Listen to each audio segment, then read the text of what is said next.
अस्सलाम वालेकुम दोस्तों, मैं हूं तनवीर अहमद। इस वीडियो में मैं आपको एक्सप्लेन करूंगा डीज़ल फायर पंप टेस्टिंग।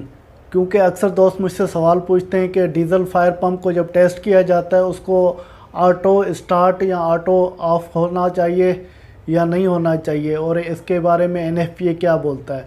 और दूसरी चीज़ इसको ये बताऊंगा कि जो डीज़ल फायर पंप है उसको टेस्टिंग की ड्यूरेशन कितनी होनी चाहिए, मतलब तो उसको जब टेस्ट करें तो वो कितने टाइम तक उसको चला कर चेक करना चाहिए। और तीसरी चीज़, अगर हम मेंटेनेंस पॉइंट ऑफ व्यू से इसको डीज़ल पंप को चलाना है या टेस्ट करना है तो कितने हफ्तों के बाद या महीनों के बाद या साल के बाद इसको चला कर चेक करना है, तो उसके बारे में NFPA ने क्या बताया है। तो आज की वीडियो में मैं NFPA 20 और 25 की मदद से आपको एक्सप्लेन करूंगा कि डीज़ल फायर पंप के बारे में NFPA ने क्या डिटेल दी है। तो आइए वीडियो को शुरू करते हैं और मालूमात हासिल करते हैं डीज़ल फायर इंजन की टेस्टिंग के बारे में।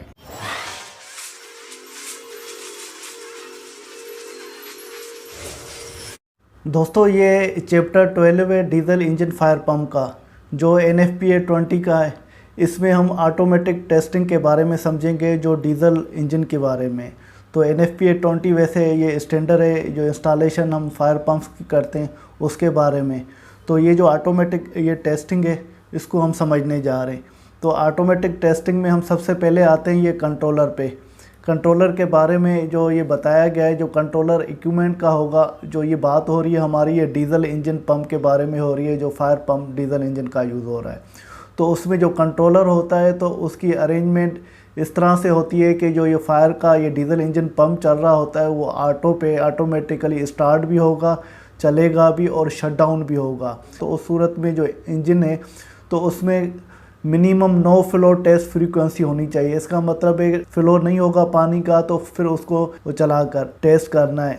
तो उसकी ड्यूरेशन जो है वो NFPA 25 में बताई गई है।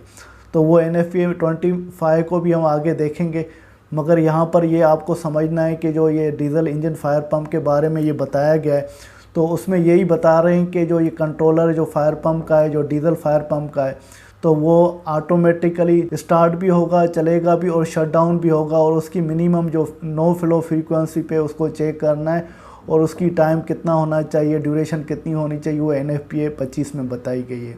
उसके बाद आते हैं पॉइंट B है, उसमें ये बताया गया जो इंजन वो शट डाउन ऑटोमेटिकली होगी। ऊपर तो आपने देख लिया, तो वो जो इंजन है डीज़ल फायर पंप की वो ऑटोमेटिकली शट डाउन होगी ऑन हाई इंजन टेम्परेचर। जब इंजन का जो टेम्परेचर है, जो डीज़ल फायर पंप है तो उसकी जो ये इंजन है तो उसका टेम्परेचर वो बढ़ जाता है, तो वो बढ़ जाएगा। उस सूरत में ये जो फायर का डीज़ल पंप है वो ऑटोमेटिकली बंद होगा।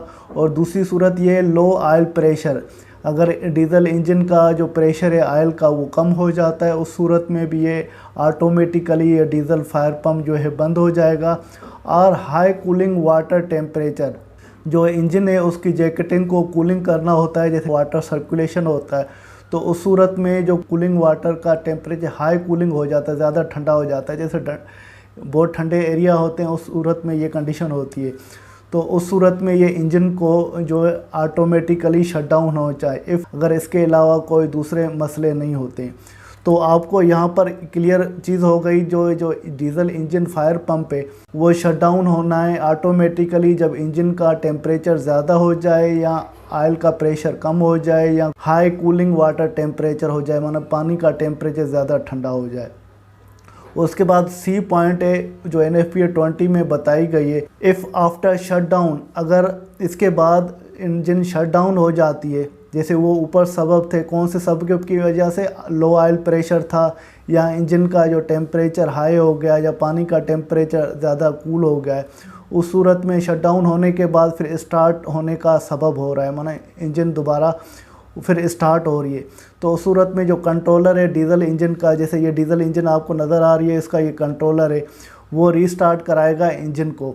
तो उसमें रीस्टार्ट कराता है तो उस सूरत में ओवरराइड द हाई टेम्परेचर, उस सूरत में ओवरराइड का मतलब है ये डोमिनेंट होता है। और जब भी हाई इंजन का टेम्परेचर हो जाता है या लो प्रेशर हो जाता है, हाई कूलिंग वाटर टेम्परेचर हो जाता है, और उसको चलाना है according to with the following. कौन सी कंडीशन है, जो नीचे यहाँ पर लिखी हुई है। नीचे वाली कौन सी कंडीशन है जो डी में मैं यहाँ पर एक्सप्लेन कर रहा हूँ। इस डी पॉइंट में ये बता रहा है automatically shut down shall not be permitted. Automatically जो डीजल इंजन है इसको बंद करने की इजाज़त नहीं है, इजाज़त नहीं है। If starting and running cause are present, जो ये सबब हो रहा है, ये बंद हो रही है फिर उसको दोबारा ये चल रहा है, तो उस सूरत में ये automatic shut down shall not be permitted, और ऑटोमेटिक इसको शट डाउन ना होना चाहिए। If starting and running cause are present, माना जो चलने के लिए या इसको चलाने के लिए कोई भी सबब हो रहा है तो इसको ऑटोमेटिक स्टार्ट नहीं होना चाहिए। और इस डी के बाद जो दूसरी जो ये ई पॉइंट है यहाँ पर ये बता रहा है जब भी ऑटोमेटिक शट डाउन हो जाएगी ये हमारी diesel fire engine, automatic start की इजाज़त हो और उसके बाद ऑटोमेटिक शट डाउन होना है तो उसके लिए मिनिमम जो रन टाइम है वो आपको जो सेट करना है तो वो 30 मिनट का सेट करना है। तो जो NFPA 20 की वर्डिंग है थोड़ा ये गोल मोल है, इसको आपको समझना थोड़ा अंडरस्टैंड करना तभी आसान होगा जब आप इसको कंसंट्रेशन से पढ़ेंगे और समझेंगे और इस पर गौर करेंगे। इसमें सारे जो कहानी है इसमें यह बताया गया है कि जो ये डीज़ल इंजन है और ये जो कंट्रोलर है इसको ऑटोमेटिक ये चला सकता है और इसको ऑटोमेटिक चलाना है और ऑटोमेटिक बंद भी करना है जो ए पॉइंट में। तो ऑटोमेटिक जब बंद करेगा जब उस सूरत में जब इंजन का टेम्परेचर बढ़ जाएगा या ऑयल का प्रेशर कम हो जाएगा या हाई कूलिंग वाटर टेम्परेचर हो जाएगा, उस सूरत में इंजन ये बंद होगी ऑटोमेटिक। और उसके बाद ये दूसरी पॉइंट सी भी बताई गई है और डी भी, और ये डी में क्लियरली बता रहा है ऑटोमेटिक इसको शट डाउन की इजाज़त नहीं है if starting running cause are present. तो ये दूसरे अगर किसी भी सबब से तो इसको ऑटोमेटिक शट डाउन नहीं होना चाहिए, सिर्फ ये जो 3 पॉइंट ऊपर बताए हुए हैं इनके लिए ऑटोमेटिक शट डाउन होना चाहिए। तो ऑटोमेटिक यहाँ पर कहीं भी ये नहीं बताया गया था इसको बंद होना चाहिए, ऑफ़ होना चाहिए। जैसे प्रेशर आपका वाटर का जो सप्लाई वाटर जो जा रहा है सिस्टम में उसका प्रेशर पूरा हो गया है तो उसको ये इंजन को बंद हो जाए, यहाँ कहीं भी ऐसी चीज़ नहीं बताई गई है। तो ये आप वर्डिंग पढ़ेंगे इसका मकसद यही है कि इंजन को हमेशा ऑटोमेटिक चलना चाहिए। जब आपने वाटर का टेम्परेचर जो सिस्टम में सेट किया हुआ है तो इंजन आपकी ऑटोमेटिक चलेगी, मगर बंद ऑटोमेटिक नहीं होगी। जब पानी का प्रेशर आप उधर दे रहे हैं और आपकी फायर फाइटिंग जो कर ली है, आग बुझ गई है या आग पर आपने काबू पा लिया है, तो उस सूरत में ये इंजन ऑटोमेटिक बंद नहीं होगी, उसको आपको मैन्युअली बंद करना है। तो सिर्फ ऑटोमेटिक उस सूरत में बंद होगी जब इसका इंजन का जो टेम्परेचर बढ़ जाएगा या लो ऑयल प्रेशर होगा या हाई कूलिंग वाटर टेम्परेचर होगा, उस सूरत में ये इंजन ऑटोमेटिक ये शट डाउन होगी या बंद होगी। और आखिर में जो ई वाले पॉइंट है इसमें यह बताया गया है ऑटोमेटिक शट डाउन के बाद ऑटोमेटिक रीस्टार्टिंग की इजाज़त है और वो उन ऊपर जो 3 सूरतें उस सूरत में इजाज़त है और मिनिमम रन टाइम सेट उसके लिए कम से कम 30 मिनट का टाइम आपको सेट करना है। तो ये जो वर्डिंग थी वो NFPA 20 में बताई गई है। अब हम NFPA 25 में जो टेस्टिंग के बारे में वो क्या चीज़ बताई गई है उसको समझते हैं। दोस्तों ये NFPA 25 का चैप्टर 8 है जिसमें फायर पंप के बारे में बताया गया है। यहाँ पर हम फायर पंप की टेस्टिंग के बारे में समझेंगे। जो भी बात कर रहे हैं डीजल इंजन फायर पंप के बारे में बात कर रहे हैं। जो डीजल इंजन की टेस्टिंग के बारे में NFPA 25 क्या बोलता है, जो चैप्टर 8 में फायर पंप में जो ये NFPA का 25 स्टैंडर्ड है वो मिनिमम रिक्वायरमेंट दी गई है रूटीन इंस्पेक्शन के लिए, टेस्टिंग के लिए, maintenance of fire pump assemblies. अगर जो भी फायर फाइटिंग के पंप है उसकी आपको इंस्पेक्शन करनी है, टेस्टिंग करनी है, मेंटेनेंस करनी है, ये NFPA 25 उसके लिए स्टैंडर्ड दिया गया है। अब हम आते हैं डीजल इंजन जो फायर पंप है उसकी टेस्टिंग के बारे में समझते हैं। बी पॉइंट में ये बताया गया है a no flow test shall be conducted. अब जब पानी का बहाव नहीं होगा तो इस डीजल इंजन को पंप को चलाकर टेस्ट करना है इस टेस्ट फ्रीक्वेंसी पर। वो टेस्ट फ्रीक्वेंसी कौन सी है उसको हम समझते हैं। जो टेस्ट फ्रीक्वेंसी ये बताई गई है जो इस सी पॉइंट में बता रहा हूँ, a weekly test frequency shall be required. इसका मतलब है डीजल इंजन फायर पंप को आपको हर हफ्ते चलाकर चेक करना है, हर हफ्ते चलाकर चेक करना है। लो फ्लो टेस्ट में पानी फ्लो नहीं हो और पानी फ्लो नहीं हो उसको पानी बंद ही हो तो उस सूरत में माना आगे सिस्टम में नहीं जाए, आप इसको चलाकर चेक करना है 1 हफ्ते के लिए। अगर पानी फ्लो नहीं होगा तो इसको चंग प्रेशर जिसे बोलते हैं उस पर इसको चला कर चेक करना है।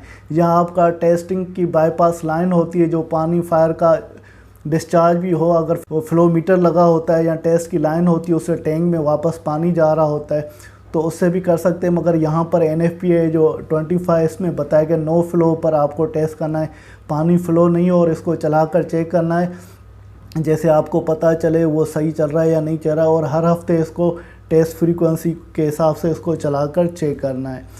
और जो C पॉइंट है, इसके बाद जो ये D पॉइंट में इसमें ये बताया गया, जो ये इसमें टेस्ट हम करेंगे, जो पंप को टेस्ट करके चलाकर चेक करना है, तो ये ऑटोमेटिक स्टार्ट पर चलाकर चेक करना है, क्योंकि जो प्रेशर आपने सेट किया हुआ है तो उस पर ये पंप चले। फॉर एग्जांपल आपने डिस्चार्ज का प्रेशर डाउन कर दिया तो ये पंप ऑटोमेटिक वो सेट करना है, तो वो कंट्रोलर से आप पैरामीटर चेंज करके इसको चलाकर चेक कर सकते हैं, या दूसरे तरीके से भी चेक कर सकते हैं। तो इसको ये जैसे ऑटोमेटिक चले, डायरेक्ट आप पैनल से इसको ऑन कर दिया और चल जाए फिर ऑफ़ कर दिया, इस तरह नहीं करना। तो वो प्रेशर जो सेट किया हुआ है उस पैनल से प्रेशर को आप चेंज कर लें, या फिर उसके जो डिस्चार्ज है उस पानी को डिस्चार्ज करें, तो ये इस तरह से ऑटोमेटिक चल जाए। इस तरह की आपको सीक्वेंस अरेंजमेंट करनी है।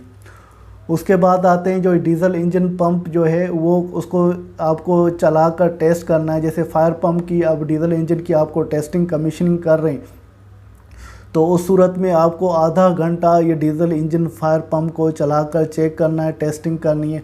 अगर उसकी टेस्टिंग वो सेटिस्फाइड है, आधे घंटे तक वो पंप चल रहा है, तो फिर आप वो एक्सेप्टेबल है। तो वो प्रैक्टिकली टेस्टिंग होती है। आप जो नॉर्मली टेस्टिंग होती है इसकी, जो फायर का जो डीजल पंप है इसकी डिस्चार्ज पे एक टेस्ट लाइन होती है जो टैंक में जा रही होती है या किसी और सोर्स में जा रही होती है। पंप को ये आपको चलाएंगे, उसको आधा घंटा चलने दें, वो पानी सर्कुलेट होगा, तो फिर आपको एफिशिएंसी जो इंजन की, मोटर की, या जो भी पैरामीटर आपको चेक करने वो आप चेक करके मुतमिन होते हैं, तो फिर ये इसकी टेस्ट सेटिस्फाई होती है। NFPA 25 का जो ये चैप्टर है इंस्पेक्शन, टेस्टिंग और मेंटेनेंस का, जो फायर फाइटिंग का है, उसमें ये बताया गया है। और ये जो टेस्टिंग होगी 30 मिनट की, वो ऑटोमेटिक पंप वो चलेंगे, और ऑटोमेटिक पंप चलेंगे, और इसको बंद जो है मैन्युअली आपको करना है, जो ऑलरेडी NFPA 20 में मैं आपको एक्सप्लेन कर चुका हूँ। आखिर में इलेक्ट्रिकल फायर पंप के बारे में भी आपको बता देता हूँ। तो जो मिनिमम जो इलेक्ट्रिक फायर पंप आप चलाएंगे, उसको टेस्ट करेंगे, तो उसके टेस्टिंग का ड्यूरेशन जो टाइम है वो 10 मिनट होना चाहिए। दोस्तों, उम्मीद है कि ये टेस्टिंग जो थी डीजल इंजन फायर पंप की बेसिक इन्फॉर्मेशन से आपने फ़ायदा हासिल किया होगा, क्योंकि ये बेसिक टर्म में काफ़ी दोस्त हमारे जो इंजीनियर हैं वो हम उससे सवाल करते हैं, जैसे उनके कॉन्सेप्ट क्लियर हों regarding diesel engine fire pump के बारे में। अगर फिर भी आपको कोई क्वेश्चन हो तो आप ज़रूर पूछिएगा। इंशाल्लाह नेक्स्ट वीडियो में मज़ीद आपके साथ मालूमात शेयर करूँगा। इसके साथ तनवीर अहमद को इजाज़त दीजिए। अल्लाह हाफिज़।